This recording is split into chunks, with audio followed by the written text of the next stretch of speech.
हरि ओम तत्सत। आज हम श्रीमद् भगवद गीता के चतुर्थ अध्याय के 9वां श्लोक 9th श्लोक पर विस्तार से चर्चा करते हैं। श्लोक है, जन्म कर्म च मे दिव्य मेवं यो वेत्ति तत्त्वतः तत्त्वां देह पुनर्जन्म नेति मावेति अर्जुनः। अतः मेरा जन्म गर्भ से नहीं होता है, कौशल्या से और देवकी से मेरा जन्म गर्भ से नहीं हुआ, अपितु मैं प्रकट हुआ हूँ। मेरा जन्म और कर्म दिव्य है। ऐसा जो मुझे जानता है उसका जन्म पुनर्जन्म नहीं होता और मुझे ही प्राप्त होता है और वह साक्षात ब्रह्म ही हो जाता है। मेरे जन्म कर्म दिव्य हैं।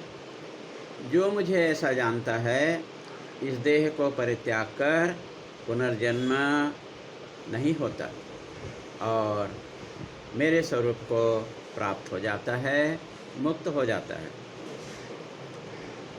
जो भी चक्कर चराचर जगत देख रहे हो वह सब मेरे ही जन्म है। जो भी क्रियाकलाप जगत में हो रहा है वह मुझसे ही हो रहा है।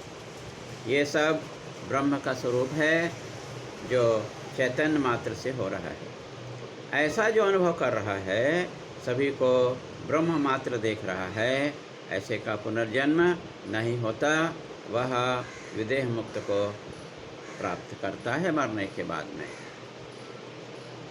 हमारे गुरुजी शांति धर्मानंद जी महाराज कहते हैं कि कुछ लोग श्री कृष्ण पर आरोप लगाते हैं कि वे बहुपत्निक हैं,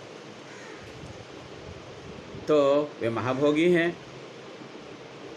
उनके लिए उत्तर है कि सामान्य लोगों को पुनर्जन्म का याद नहीं रहता और भगवान कृष्ण को पुनर्जन्म का याद है। तभी अर्जुन से कहते हैं कि मेरे और तुम्हारे कई जन्म हो चुके हैं और पूर्व में मैं सूर्य को उपदेश दिया था।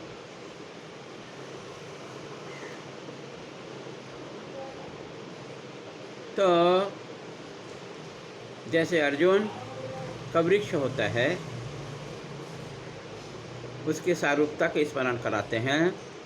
जैसे अर्जुन वृक्ष बाहर से सफ़ेद, उसके बाद लाल और काला होता है, वैसे ही बाहर से तमोगुण का आश्रय लेकर जन्म लिए भीतर से शुद्ध हैं। इससे ज्ञात होता है कि भगवान का शरीर दिव्य है, जन्म कर्म कल्पित है। अवतरणिका में कहते हैं कि इस प्रकार योग के द्वारा कई योग मुक्त हो चुके हैं। योग को पुरातन कहा गया है।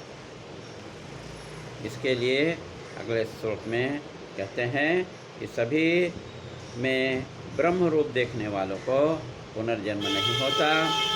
मरने के बाद वे मुक्ति को प्राप्त करता है। भगवान का जन्म गर्भ से नहीं होता, अपितु वे प्रकट होते हैं। हरि ओम तत्सत।